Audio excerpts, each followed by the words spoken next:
Assalamualaikum warahmatullahi wabarakatuh. Bersama saya Randi Setiawan.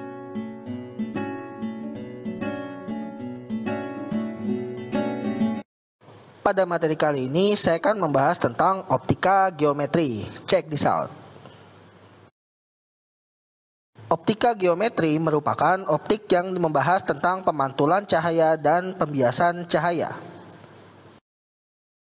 Pertama-tama saya akan membahas tentang pemantulan cahaya. Pemantulan cahaya pada dasarnya adalah proses terpancarnya kembali cahaya apabila mengenai permukaan benda yang terkena cahaya tersebut.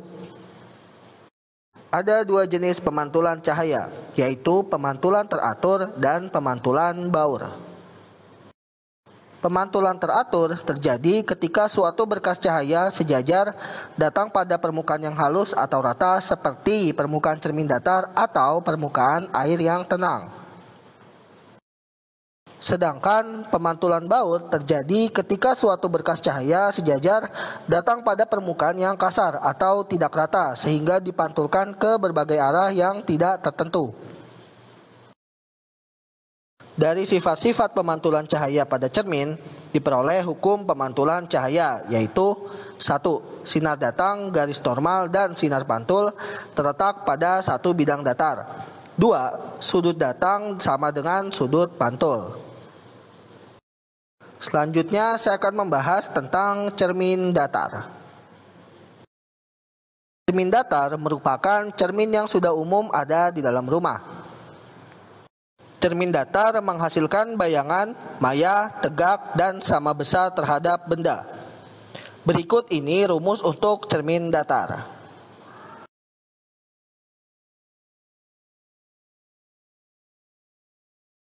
Contoh soal pertama.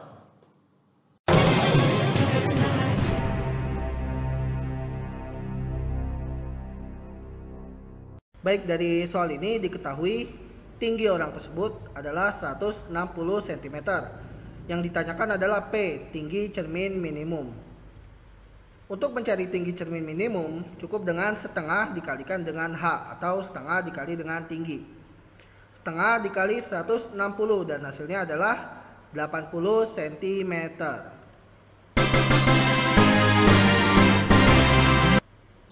Berikutnya contoh soal kedua.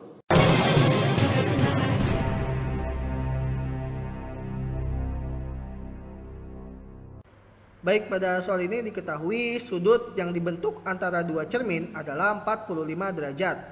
Yang ditanyakan adalah banyak bayangan yang dapat dibentuk. Untuk jumlah bayangan yang dapat terbentuk yaitu 360 dibagi alfa dikurang 1. 360 dibagi 45 dulu baru dikurang dengan 1.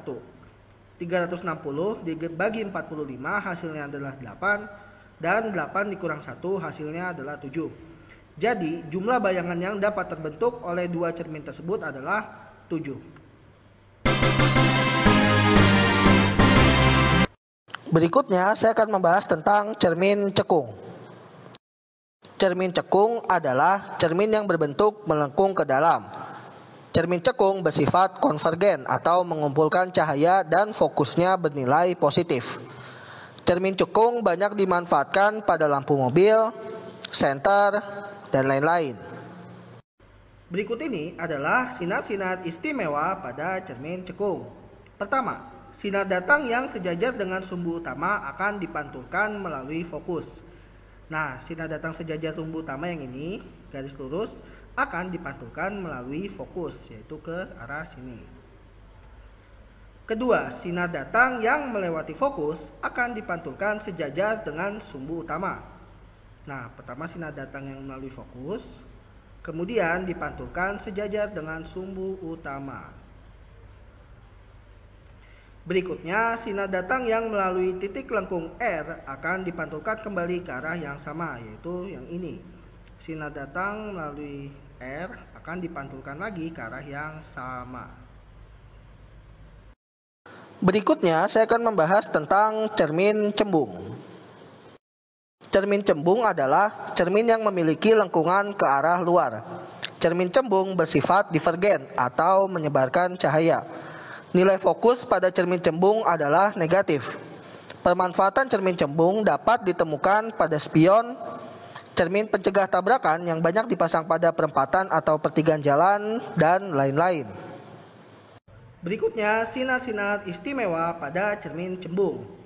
Pertama, sinar datang yang sejajar sumbu utama, yaitu yang ini, akan dipantulkan seolah-olah dari fokus, yaitu dipantulkan sini seolah-olah dari arah sini. Yang kedua, sinar datang yang menuju titik fokus akan dipantulkan sejajar dengan sumbu utama, yaitu yang ini. Dia datang ke arah titik fokus, tek.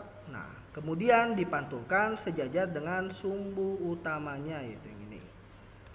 Kemudian sinar datang yang menuju R akan dipantulkan kembali dari R, yaitu dari jari-jari kelengkungannya. Pertama yang ini, kemudian dipantulkan kembali ke sini. Selanjutnya, pembentukan bayangan pada cermin cekung dan cermin cembung. Pada cermin cekung di ruang 1, bayangan yang terbentuk adalah maya tegak diperbesar.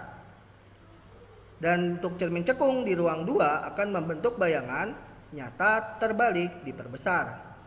Dan untuk cermin cekung di ruang ketiga akan membentuk bayangan nyata terbalik diperkecil. Dan untuk pembentukan bayangan pada cermin cembung akan selalu maya tegak diperkecil. Berikutnya ada kuis nih untuk kalian semua. Kuisnya adalah gambarkan pembentukan bayangan pada cermin cekung dan cermin cembung, yaitu masing-masing pada ruang 1, ruang 2, dan ruang 3. Untuk jawaban kuisnya bisa dijapri ke guru fisikanya masing-masing. Untuk kelas 11 IPA 1 sampai 11 IPA 3 bisa dijapri ke saya, yaitu Pak Randi. Dan untuk kelas 11 IPA 4 dapat menjapri jawabannya ke Bu Cici. Ditunggu sampai jam pembelajaran fisika berakhir ya. Selamat mengerjakan. Berikut ini rumus-rumus pada cermin. Yang pertama, 1/F sama dengan 1/S ditambah 1/S aksen.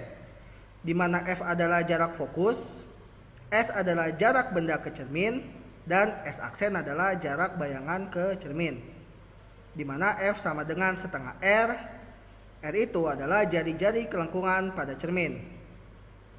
Nilai fokus positif ketika cerminnya cermin cekung, dan nilai fokus negatif ketika cerminnya cermin cembung.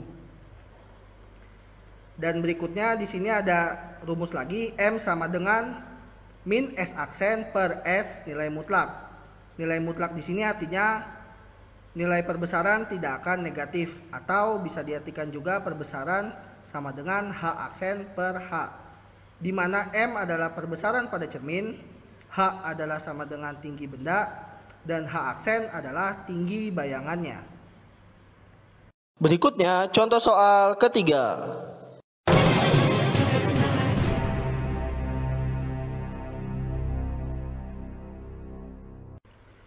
Dari soal ini diketahui H tinggi benda yaitu 30 cm, S jarak benda yaitu 15 cm, R jari-jari kelengkungan yaitu 20 cm. Kemudian dari R ini kita bisa mencari nilai fokusnya yaitu setengah dari R, yaitu setengah dikali 20 dan hasilnya 10 cm. Ditanyakan adalah S aksen dan M jarak bayangan dan perbesaran. Pertama jarak bayangannya dulu. Kita masukin dulu rumusnya. 1/F sama dengan 1/S ditambah 1/S aksen. 1/10 sama dengan 1/15 ditambah 1/S aksen. 1/15 pindah ke kiri, jadinya 1/10 dikurang 1/15 untuk mencari 1/S aksennya. Kita cari dulu KPK antara 10 dan 15. KPK antara 10 dan 15 adalah 30. Kemudian 30 di sini dibagi 10 hasilnya 3, dan 30 dibagi 15 hasilnya 2. Jadi di sini 3 kurang 2/30 yaitu 1/30. Untuk X aksennya yaitu di balik posisinya. 30-nya di atas, 1-nya di bawah. Jadi 30/1, dan S aksennya jarak bayangannya adalah 30 cm. Berikutnya untuk mencari perbesaran M yaitu sama dengan min S aksen per S nilai mutlak. Min 30 dibagi 15 kan hasilnya min 2. karena di sini nilai mutlak, jadi perbesarannya adalah 2 kali.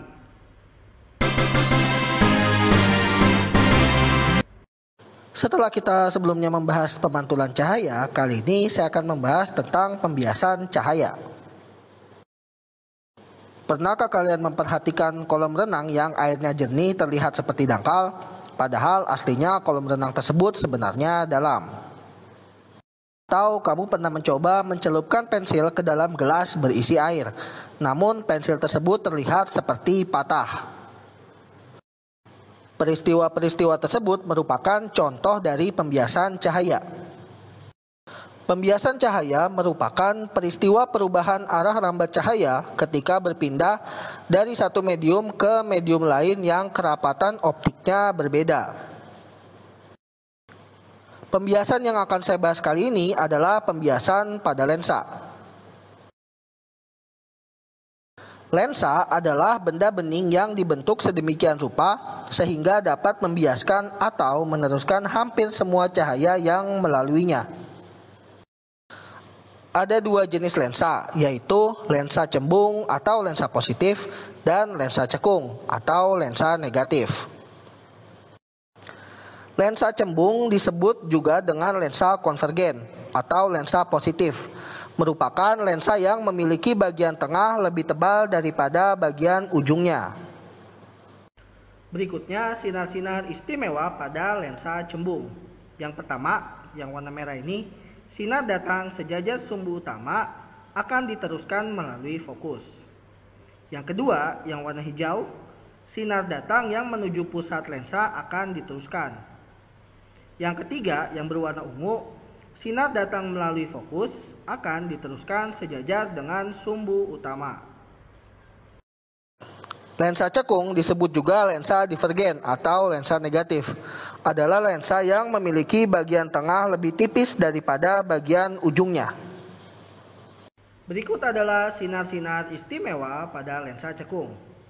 Pertama, yang berwarna merah, sinar datang yang sejajar sumbu utama akan diteruskan seolah-olah dari fokus. Ini ada titik-titiknya yang artinya seolah-olah dari fokus.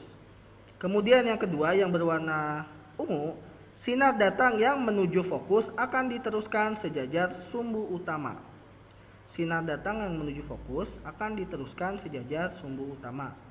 Dan yang ketiga yang berwarna hijau, sinar datang menuju pusat lensa akan langsung diteruskan. Berikut ini pembentukan bayangan pada lensa cembung dan lensa cekung. Untuk lensa cembung di ruang 1 akan membentuk bayangan maya tegak diperbesar. Dan untuk lensa cembung pada ruang 2 akan membentuk bayangan nyata terbalik diperbesar. Dan untuk lensa cembung di ruang ketiga akan membentuk bayangan nyata terbalik diperkecil.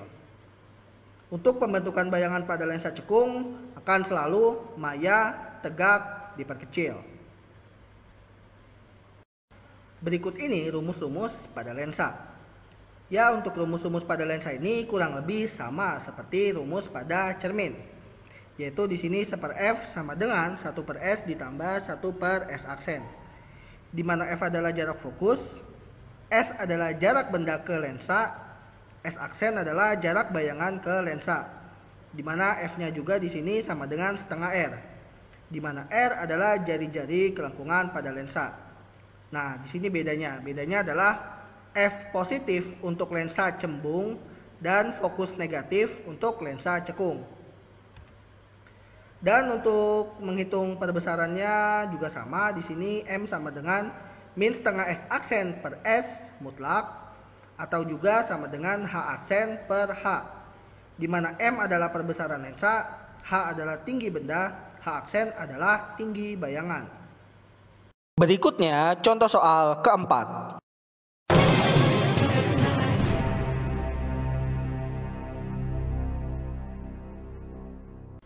Baik, pada soal ini diketahui F jarak fokus lensa adalah 6 cm dan M perbesaran pada lensa adalah 3 kalinya. Ditanyakan adalah S jarak benda dan S aksen jarak bayangannya. Pertama-tama kita buat dulu suatu persamaan. M sama dengan S aksen per S. Di mana tadi M-nya sama dengan 3, S aksen per S kita biarkan saja dalam bentuk begini. Jadi dibuat persamaan S aksen sama dengan 3 kali S, yaitu 3 S kita kali silang. Berikutnya kita bisa mencari S-nya, yaitu dengan cara 1 per F sama dengan 1 per S ditambah 1 per S aksen. Di mana S aksennya adalah tadi 3S. 3S sama S kita cari KPK-nya, dan KPK-nya di sini 3S. 3S dibagikan dengan S hasilnya adalah 3. 3S dibagi 3S hasilnya adalah 1. Jadi 3 ditambah 1 per 3S. Di sini 4 per 3S. Kemudian kita kali silang lagi. 4 dikali 6 24. 3S dikali 1 hasilnya 3S. Jadi S-nya adalah 24 dibagi dengan 3 dan S adalah 8 cm. Baru kita bisa cari S aksennya. S aksen sama dengan 3S. Tadi S-nya sudah ketemu. S aksen sama dengan 3 dikali 8 dan S aksennya adalah 24 cm. Jadi jarak bendanya sama dengan 8 cm dan jarak bayangannya sama dengan 24 cm.